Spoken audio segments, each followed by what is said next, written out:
Welcome to Students Incorporated. I'm your host, Mr. Jason. Join me weekly as my team and I produce content that's informative, positive, fun, and uplifting. This podcast is created and produced with the help of students from the International Community School of Bangkok. Hello, everyone, and welcome back to the podcast. I'm your host, Mr. Jason, and today I'm joined by my co-hosts Mia and Frank again. We have a fun lineup for you today as we get near our final episode of Season 3. In segment 1, we sit down and talk with Mr. Task, VP of Business Development, Digital Marketing, and Social Commerce at Central Retail Corporation. Mr. Task will share some insights into the ever-evolving retail landscape. Then don't miss Part 8 of Legends of the Yucatán, where the adventure continues with our unlikely heroes. But first, let's hear our quote of the day and get some headline news. Our quote of the day comes from Gary Vee, a prominent entrepreneur and digital marketing expert from Belarus. He quoted to have said, "Content is king, but context is God." The quote highlights that high-quality content alone isn't enough. It must be delivered with relevance. Understanding audience preferences, platform culture, timing, and trends is essential. Context amplifies the content's impact, making it resonate deeper and achieve stronger engagement and lasting results. And that's our quote of the day. Now on to some headline news with Mia. Thank you for the quote of the day. For today's headline news, we have some information about digital marketing in Thailand. First off, Thailand's digital advertising expenditure is projected to increase by 10% in 2025, reaching approximately 35 billion baht. This growth is attributed to a recovering economy and intensified competition within the digital sector. Notably, TikTok is expected to surpass YouTube, becoming the second largest platform for digital ad spending after Meta's Facebook and Instagram. The skincare industry continues to lead in digital ad investments, with significant contributions also from the automotive and non-alcoholic beverage sectors. Next up, industry experts emphasize the increasing role of artificial intelligence, or AI, in Thailand's digital marketing strategies. AI enables hyper-personalized marketing by analyzing extensive data sets in real time, allowing brands to tailor content and product recommendations to individual preferences. This approach aims to enhance customer engagement and foster brand loyalty. Additionally, the rise of AI-generated influencers is noted as a transformative trend, offering consistent and data-driven audience interactions. Finally, For Today, a digital marketing firm, underscores the potential for Thai's small and medium-sized enterprises, or SMEs, to expand through strategic digital marketing. With the Thai e-commerce market projected to surpass 1 trillion baht by 2025, SMEs are advised to adopt tailored marketing strategies to capture a larger market share. Currently, large brands dominate over 70% of the market, indicating substantial growth opportunities for SMEs that effectively utilize digital advertising tools. And that ends our headline news for this episode.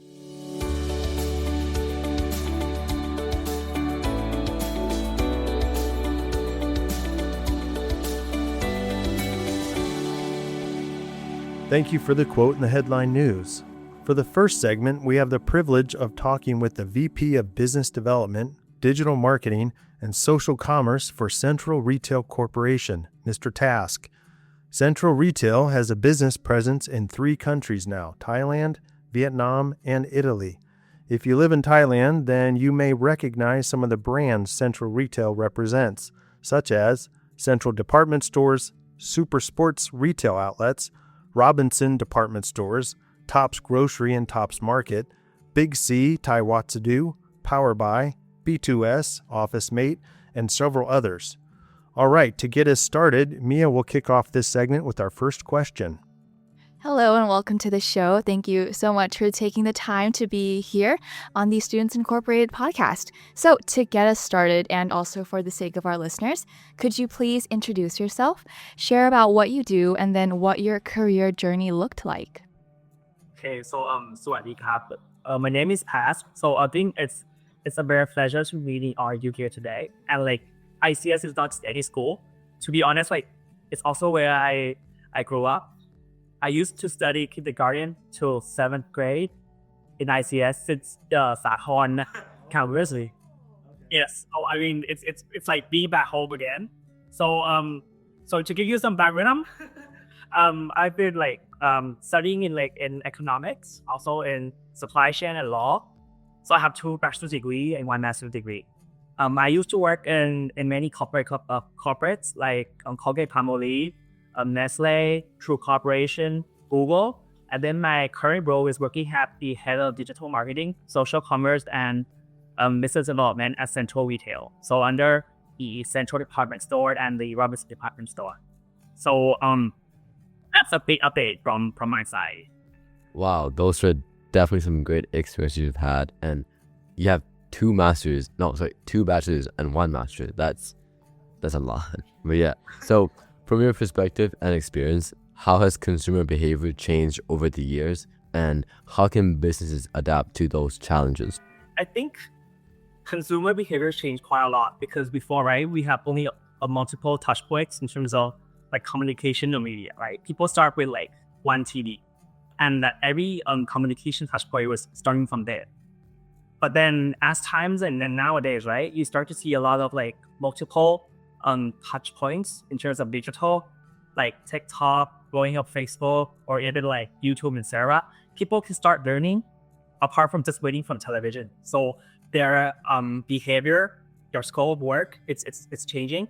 And do you know that like the attention span of human being right now, even in Thailand, it's about 10 seconds, much less than goldfish. So I mean, how do you adapt these challenges and change with a lower attention time span? And it's how we need to making sure that our plans are being relevant and real time to the consumer. Yeah.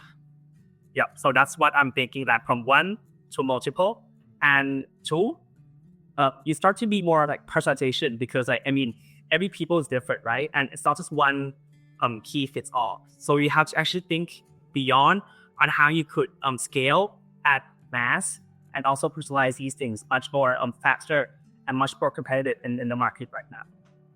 Yeah, for sure. Because I do think that there's so many like multi-channels, especially when like, hey, you're scrolling on TikTok, you're scrolling on Instagram, there's like ads everywhere. So yeah, I think for one, like I'd say it is really good for businesses to sort of expand, but also for like consumers, because you get so much like scope of ads, and then it's like, oh, like maybe I want to buy this, maybe I want to buy that. So yeah. And now that we're talking about marketing, in your opinion, in what ways can a well-executed marketing plan build a stronger customer relationship? Yes, I think marketing plan, the background is actually based on creating brands or creating relevancy or creating the value proposition to make it resonate with each consumer.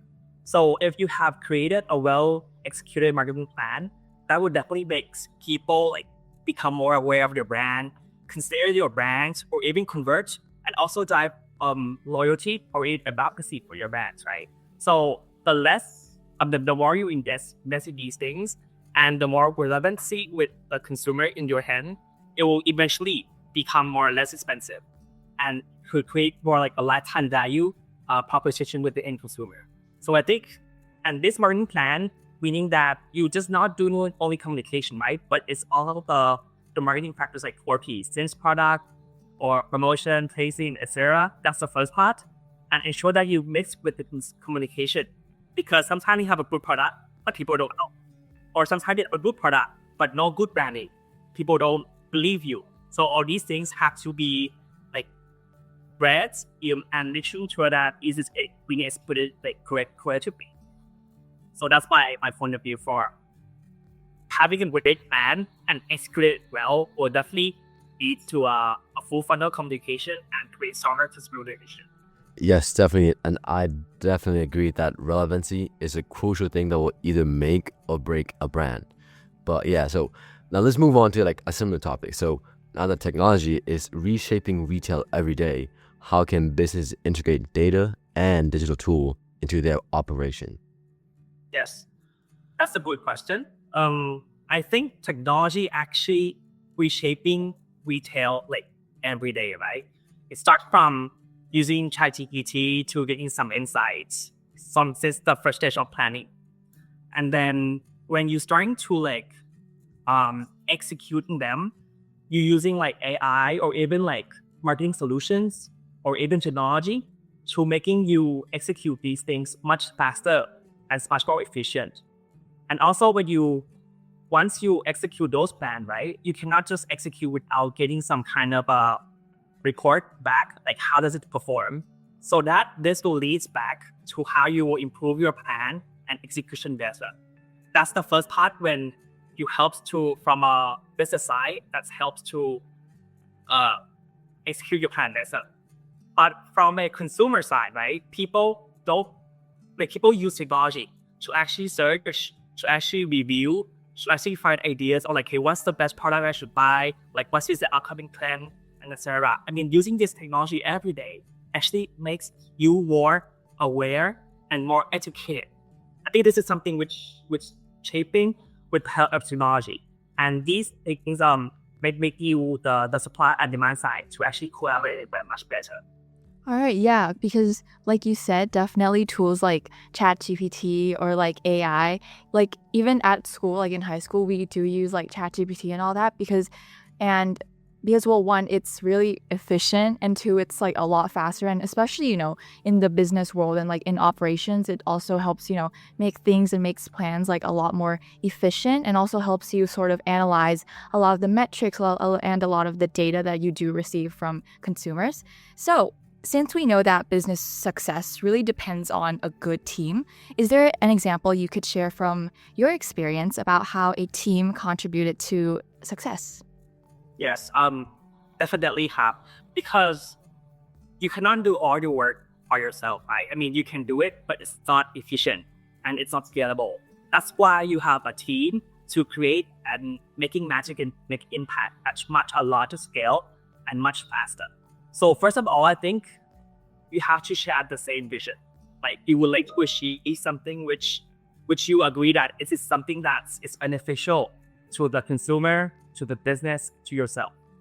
And an example which I see is that I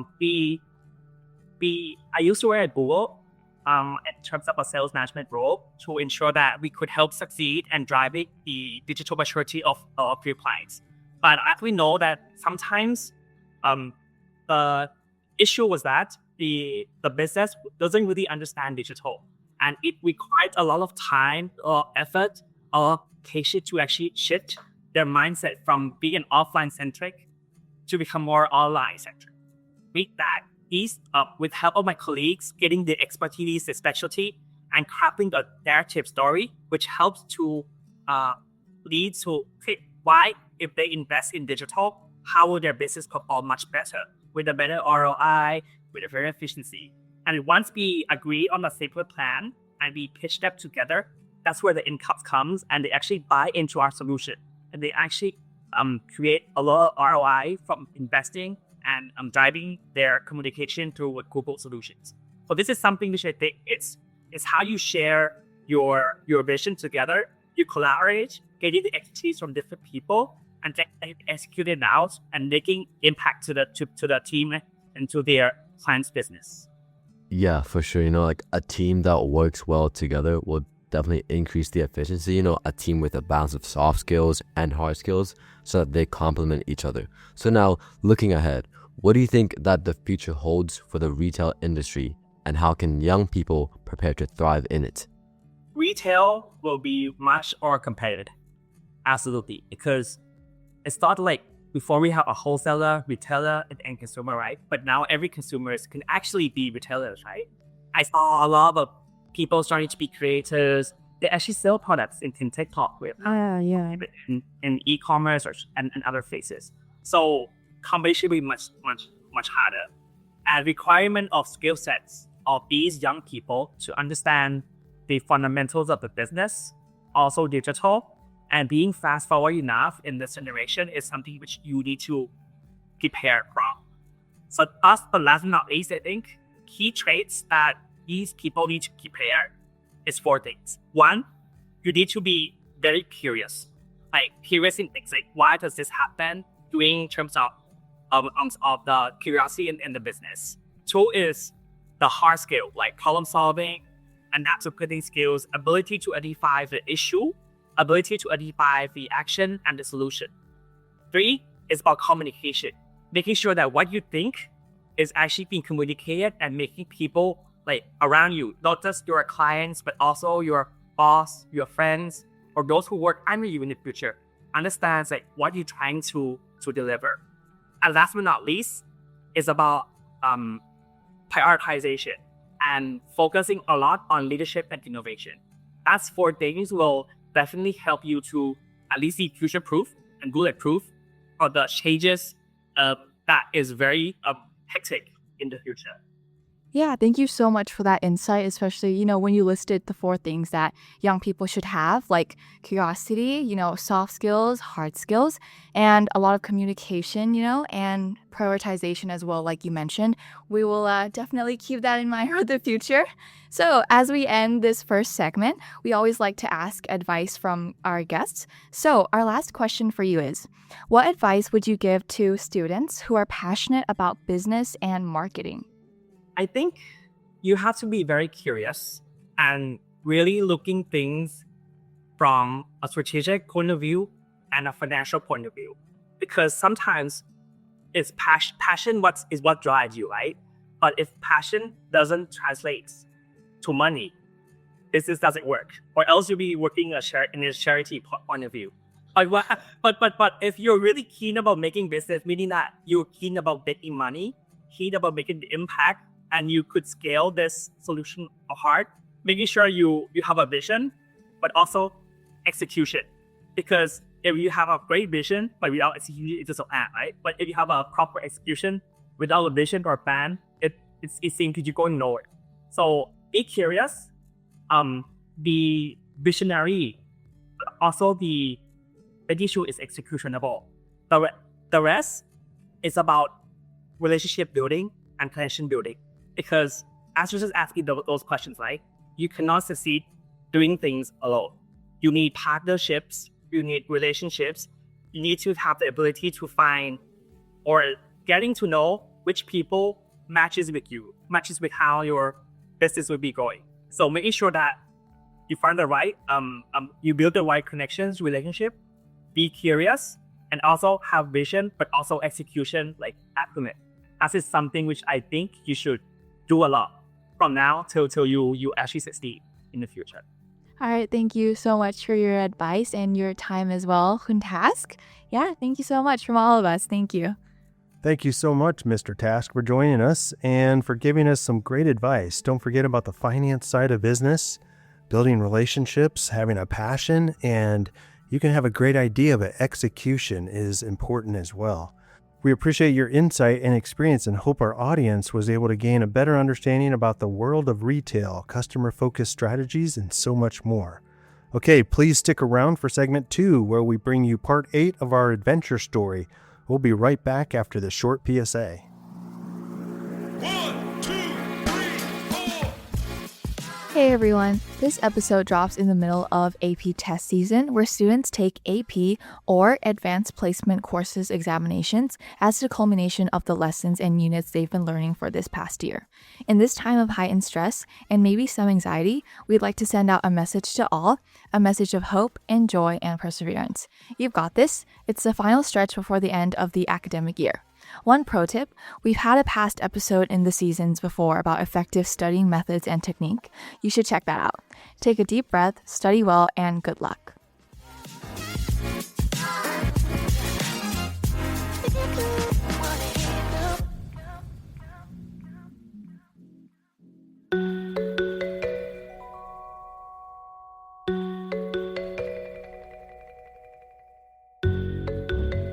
And we are back with our second segment, and we will continue with part 8 of our story, Legends of the Yucatán.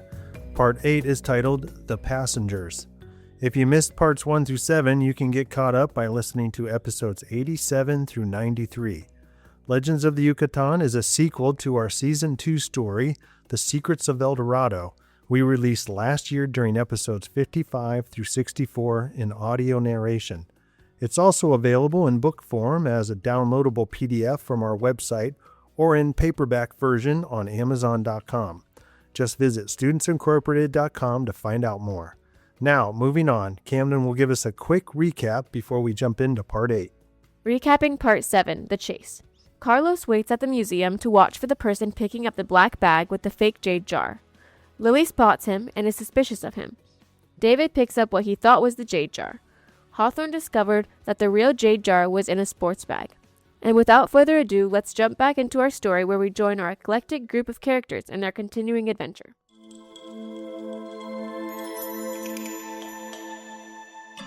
It had been about 30 minutes or so since the provincial police had left with their suspect in custody, Carlos Emmanuel Rodriguez. He also had known associates with the same last name, family members who were also wanted. David, who had had a long conversation with the two police officers, found out that Carlos and two of his family members were wanted in at least 2 other Mexican states for similar crimes: theft, assault and battery, and other petty crimes. Carlos also matched the description of the guy in Ava's photo.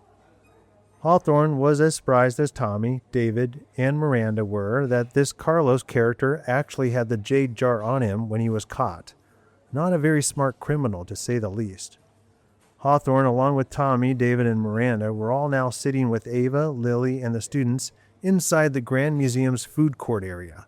Hawthorne and Tommy took turns explaining to the rest of the students what had happened earlier that day. Hawthorne also explained that he had contacted Professor Amanda Chase so that as soon as all the students returned to Mexico City, they were going to head directly home, back to Coloma. Prof. Chase would be helping sort out those details for him. Miranda, who was only partially listening, could hardly contain her excitement after Hawthorne passed her the old, smelly sports bag that Carlos had dropped after David tackled him earlier. She couldn't believe that the jade jar, the artifact that she had painstakingly searched for and discovered so many months ago, was now back in her hands once again. She put the old gym bag, which held the very rare and valuable jade jar artifact, into the black bag. She did this carefully and out of sight of anyone else. The only people who knew that they had recovered the jade jar artifact was Professor Hawthorne, Prof. Tommy, David, and Miranda. Carlos knew as well, but he was of little concern now. In fact, he was probably sitting in a dirty holding cell awaiting transfer back to Mexico City. Miranda thought to herself, I need to convince Prof. Tommy the jade jar should be returned back to the location it came from, back to the people it belongs to, the people of Calakmul. I don't want to make the same mistake twice by handing it over to some official at a museum or some politician. It's already caused too much trouble. Miranda recalls one of the village leaders near Calakmul had warned her and her team many months ago as they were leaving their excavation site near Calakmul that the jade jar, if it truly was a personal belonging of Pakal the Great, that it would eventually find its way back home, back to Calakmul at some point in the future. She then thought to herself, well, the future is now, and maybe I'm the way it gets back to its rightful place, since I was the one who took it from its original place so many months ago. Miranda finds Prof. Tommy, speaks to him privately, out of the earshot of the others, and explains to him her plan to take the jade jar back to Calakmul. And, to her surprise, Prof. Tommy agreed wholeheartedly. The only issue she may face in the near future was what she would tell Anthony Garcia, the museum's curator, when she saw him again back in Mexico City. She'll cross that bridge when she comes to it. After his brief discussion with Miranda, Tommy asked around among the students to see if they were all ready to head back to Merida, or if they still wanted to see anything else locally at Chicken Itza. He got a resounding, "We're ready to go back to a hotel in Merida," answer from all the students in the group. They took that as, let's call it a day. As the group, and there were 15 of them now, including David's brother, got back on the bus, Hawthorne made it a point to sit close to both Ava and Lily. They had about an hour-and-a-half bus ride back to Merida, which was more than enough time for the 3 of them to make a travel plan for the students. Hawthorne explained that Prof. Amanda was helping make the arrangements and that Lily was going to help accompany the students back to Coloma while Hawthorne stayed at least 1 or 2 more days longer to meet with several of the university officials, and to try to see Anthony again now that he was discharged from the hospital. Ava speaks up and says, Reuters has okayed me to keep working down here in Mexico for at least a week or more. They basically told me to just do your thing and bring us back a story we can use and circulate. And well, I've got a really good one started thanks to the last few events that has happened to us down here. Lily then says, when we get back to Mexico City, I can help the girls get packed and ready. And I think Joseph could be put in charge of making sure the boys are ready. I think he's the more responsible one out of their group. Thanks for your help with this, Lily, Hawthorne responds. I appreciate you taking leadership over the students today. I'm sure you're ready to get back to some sort of normal routine. For sure, Lily responds. I'm just super happy I didn't have to go inside that pyramid.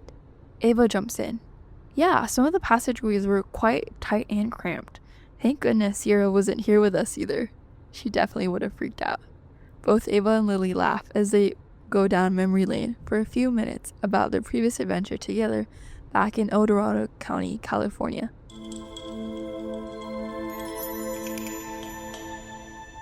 Meanwhile, Miranda and David are able to debrief with each other about the day and the stressful and exciting things that had just happened.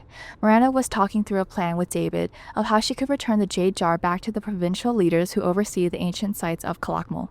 She tells David as they sit together on the bus, I really just want to return this important artifact back to its rightful people. I want to do it quietly, without the fanfare of the media or public. Yeah, I totally understand, David replies. He then says, my contract with the university and the museum ends after tomorrow, so I'd be willing to help make that happen. Return the jade jar back to Calakmul if you'd like. That would mean a lot to me, and I'd love to have company on that trip, Miranda responds. She then asks, what about the golden mask and the secret chamber you discovered in the pyramid? What are your thoughts? As David gestures toward his brother, who's sound asleep in the seats next to them, he says, I need to figure out what to do about my brother's involvement in the heist at the gala event. He was the getaway driver for that guy Carlos and his associates. At this point, I feel like he's already paid his dues by being a hostage. I'd like to convince him to straighten up and join me in my small business, maybe work off his social debt to the public. I could use the help with planning and logistics when I take contract jobs. David continues, and you ask about the golden mask. Well, I'd rather just be done with that thing. It's only brought me headaches. David pauses for a moment, then adds, well, not everything has been a headache. I mean, it did allow us to meet, which has been a positive thing I'd like to continue.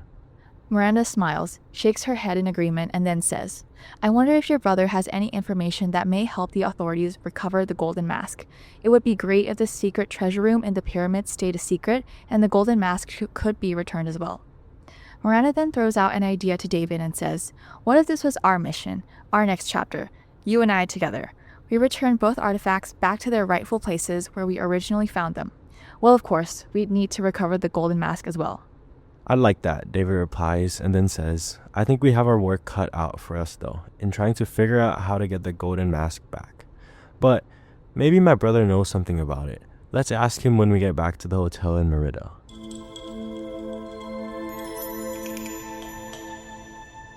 A few minutes later, Hawthorne noticed that the bus had started to slow down, so he looked forward a few seats where Tommy was sitting right behind the driver and asked, Is everything okay up there, Tommy? By this time, everybody on the bus had noticed the bus was now slowing down and was looking out the windows. Tommy answers back, everything's fine. Our driver is stopping for this broken down taxi right up here on the side of the road. It looks like the taxi driver got 2 passengers as well, standing off the side of the road. Tommy continues, as the bus rolls to a stop right behind the broken down taxi car.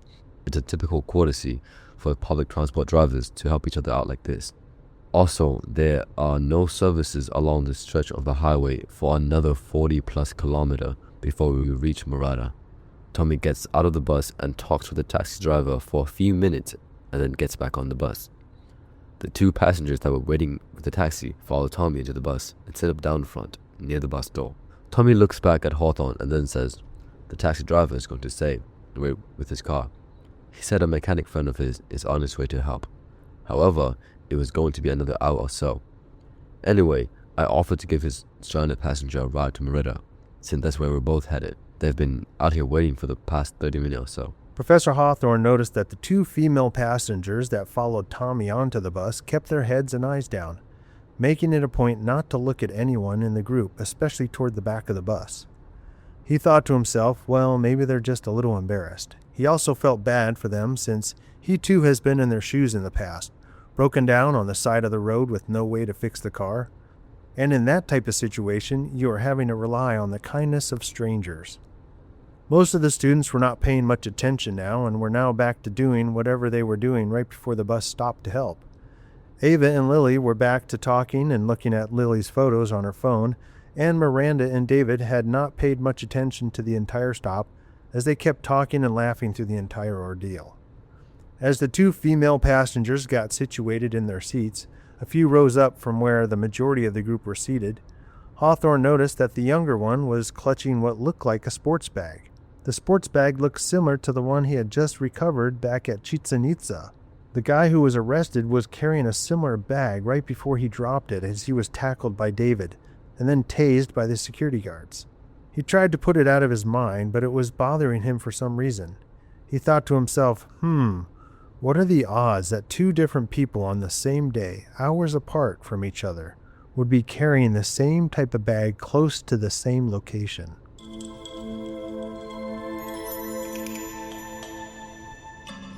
As the bus was pulling back out into the highway, having left the taxi driver and his broken down car on the side of the road, David noticed that his brother, who had been quite sound asleep, started to wake up.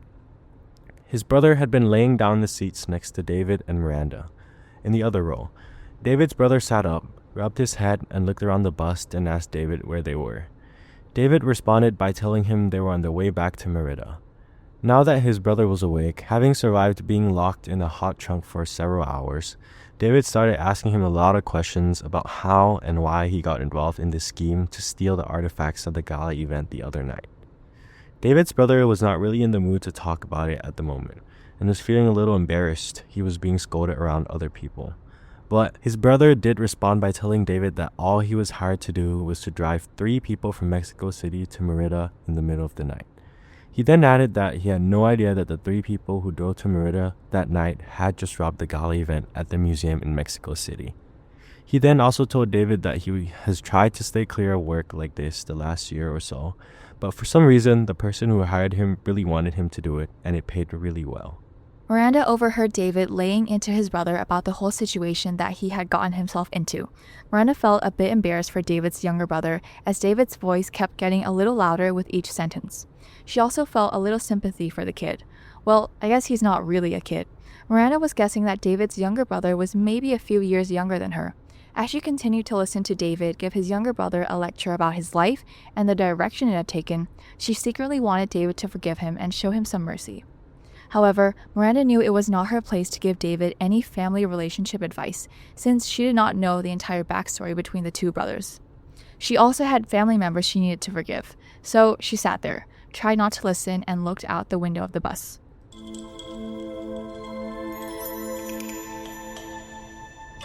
Still on the bus ride back to Merida, with maybe another 20 to 30 minutes to go, Tommy noticed that the 2 new female passengers were being very quiet and reserved. He thought that it was a little odd since they were getting a free ride back to Merida.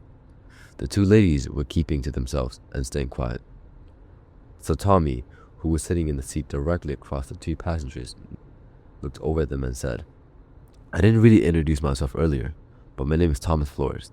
You can call me Tommy, and we're a university group from Mexico." And he then asked, "So, how did you like Chichen Itza? I mean, assuming that's where you were coming from, since that's the only traffic on this road between Merida and the ancient site. Is that your first time visiting?" Tommy was genuinely curious and trying to make small talk as he assumed they were day tourists from either cities of Merida or somewhere else close by. Renata turned her head away from the man who was now sitting closer to them and just stared at her aunt awkwardly. Renata was not sure how to answer the guy, so she just stared at her aunt and hoped that man would just slide back over further in his seat and be quiet. Maria, a little annoyed about her niece's lack of ability to act normal, answered Tommy's question for them and responded, "Yes, that's right. I wanted to take my niece to see the Chichen Itza, since she's never been there before, and my apologies, as she's really shy." "That's okay," Tommy replies. "Yeah, I think it's a good idea to expose our youth and young people to the past. You know, let them learn about and see the culture and history of this country. And in doing so, maybe they can appreciate the present and the future more." Maria nods her head in agreement at Tommy's comments and smiles. She's also hoping her subtle nonverbal expressions communicate that she doesn't really want to talk and would rather just be left alone. Renata whispers to Maria, "What are we going to do when we get to Merida?" Maria answers quietly so as not to elicit any type of reaction from Tommy, who's now talking with the driver. She says, "We are going to have to lay low until we get that final payout from the big boss. We need to hope that Carlos doesn't give us up. I mean, I don't think he will, but maybe the big boss can help him. Renata then replies, I grabbed this old gym bag from the other car. At least we still have the thing. Maybe we can still use it to our advantage. Renata was still thinking that the jade jar was in this old sports bag she was carrying.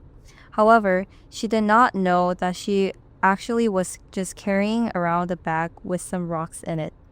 She and her Aunt Maria had no idea that the jade jar was actually in a different bag and resting at the feet of one of the other passengers who was sitting toward the back. Maria looks over at Tommy, making sure he's not paying much attention to their side conversation, and quietly responds, Yeah, I noticed you were carrying that thing. Just pretend like it's your day bag and try not to draw attention to it. These tourists don't have a clue anyway.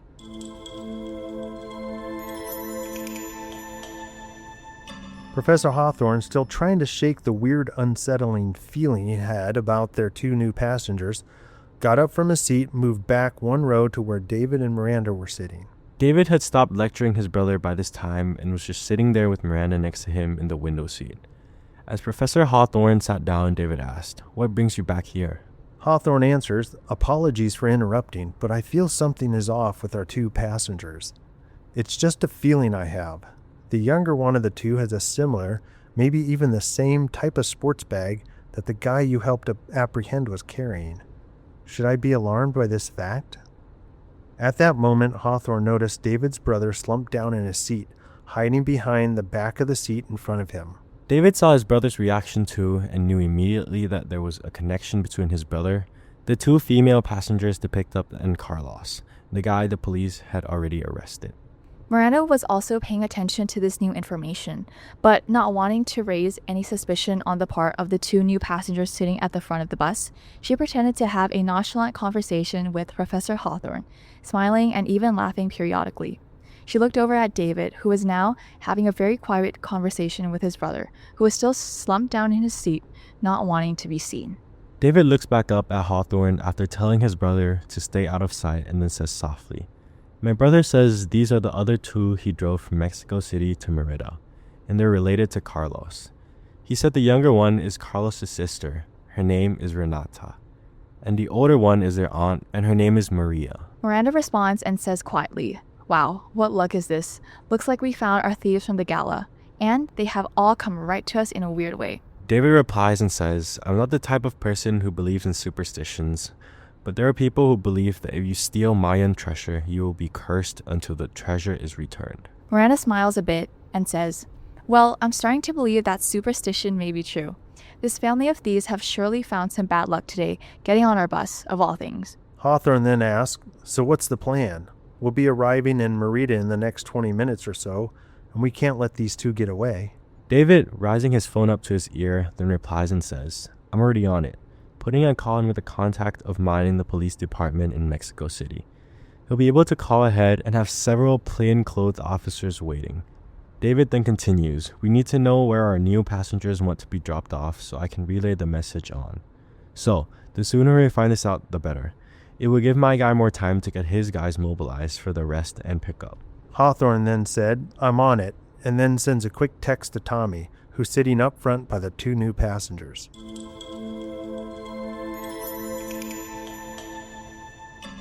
Tommy receives a text message, looks at his phone, then looks at his watch, and then looks over at Maria and Renata, who are just sitting there silent. Tommy then says, Excuse me. He continues, We're about 15 minutes away from Merida, and our bus will be dropping my group and I off downtown where our hotel is located. We'd be happy to drop you off somewhere else. I think the main bus depot is located downtown somewhere. Maria, not having thought that far ahead yet, responded and then said, Yeah, the main bus depot is just fine. Thank you. Renata then whispers to Maria, Then we can get a ride back to Mexico City, right? Yep, that's the plan. Now just follow my lead, don't talk too much, and keep a low profile, and we'll be on our way. And hopefully we'll be able to get your brother back. Maria responds quietly to Renata. At that same moment, Tommy sends 3 words text message back to Hawthorne that reads, Main bus depot. Tommy, not really understanding why Hawthorne wanted to know the drop-off location of the 2 passengers, didn't ask him a question, but just sat there. and then continued talking with the bus driver where they had left off a few minutes. That's the way Tommy was. He had the ability to connect with just about everybody. From a random bus driver to a career criminal. He could talk to just about anyone without a problem.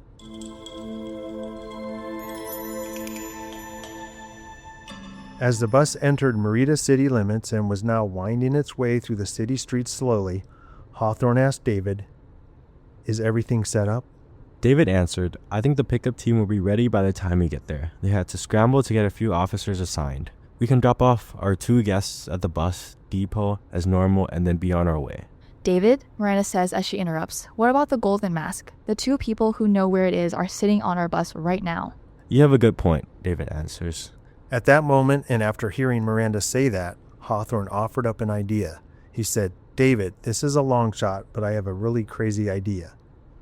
Hawthorne knew that if these 2 passengers were arrested and taken into custody now, there was probably no chance the gold mask would ever be recovered. He assumed it was either hiding somewhere or they had already handed it over to their boss, whoever that may be. At least at this point, they still had a chance to talk with them or negotiate with them. David responded, "Okay, what's your idea?" Hawthorne offers up his idea quickly as they were only a few minutes from the bus depot where they would let their 2 passengers off. Hawthorne makes it quick and says, "After we drop our 2 passengers off at the bus depot, we drive around the street corner and drop you off, Miranda and your brother. You all follow them into the bus depot. David, you make contact with them inside the bus depot, hopefully before the plainclothes police get to them first. Then if you can talk with them really quick, try to strike a deal. As soon as the police swarm and apprehend them, Miranda and your brother join you. Before the police haul them off, you need to tell the 2 ladies that if they tell you where the golden mask is located or who has it now, that your brother will testify that they both helped save his life and got him released from the cartel. This should get him a reduced prison sentence or something, or at least I hope so. And David and Miranda, since you are both somewhat of local celebrities in Mexico, your word will mean a lot more to them than anyone else's." Hawthorne then asks, "What do you think?" "We'll do it," David responds. "Yeah, I'm in," Miranda says. "We can then catch a ride back to the hotel later," David says.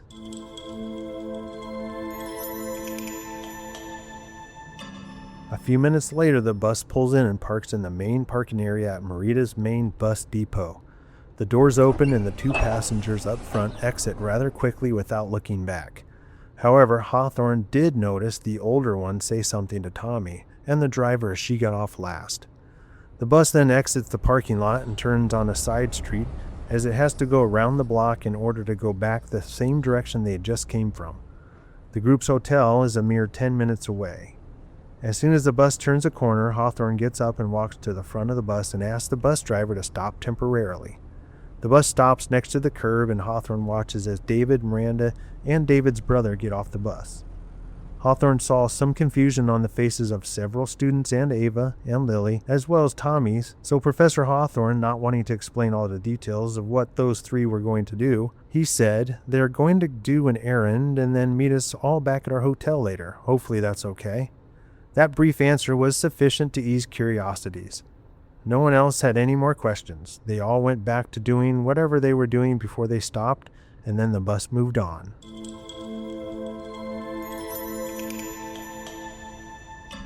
David, with Miranda and David's brother following, all entered the main bus depot terminal looking for the 2 female passengers. David says, "Let's stick together. Keep your eyes open. I bet they were trying to buy a ticket back to Mexico City." "Yep, there they are, over by that ticket window," Miranda replies. She then says, "As soon as they turn around, we can approach them and ask them." So the 3 move closer to the ticket window and wait for the transaction to be finished between the bus ticket clerk and the 2 female passengers. As they are waiting for the right moment to confront the 2, David says, "My brother says that their names are Maria, the older one, and Renata is her niece, the younger one."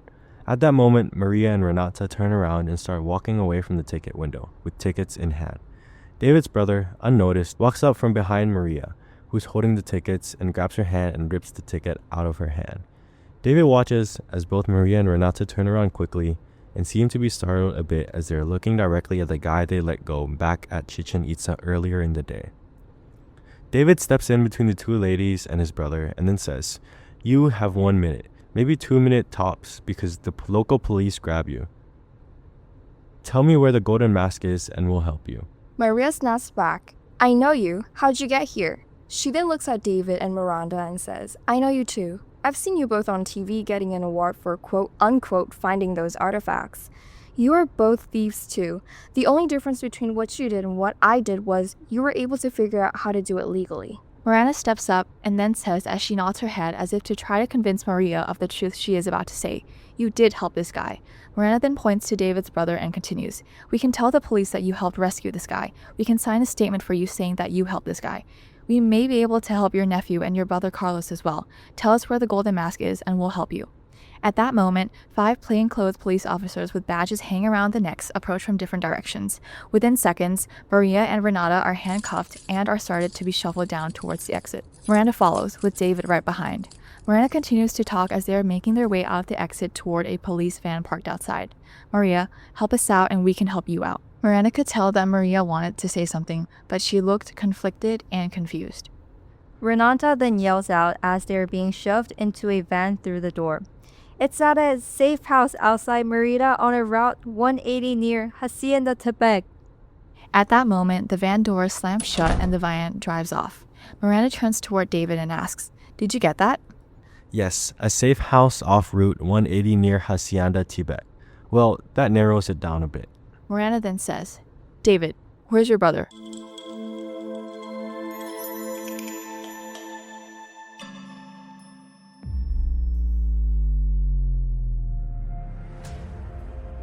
And that ends part 8.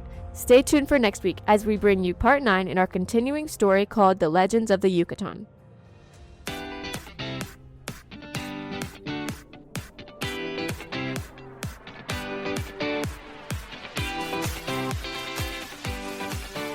And that's a wrap for today's episode. A big thank you to Mr. Task for giving us a behind-the-scenes look at how Central Retail is navigating the digital frontier and redefining the customer experience. Join us again next week as we discuss the topic of Capstone and bring you another chapter in our adventure story, Legends of the Yucatán. And as always, this podcast would not be possible without the hard work and support of our international student production team. All music and sound effects are courtesy of Pixabay.com, a vibrant community of creatives, sharing copyright-free images, videos, and music. And we are signing off until next time. We are Students Incorporated, because your voice matters.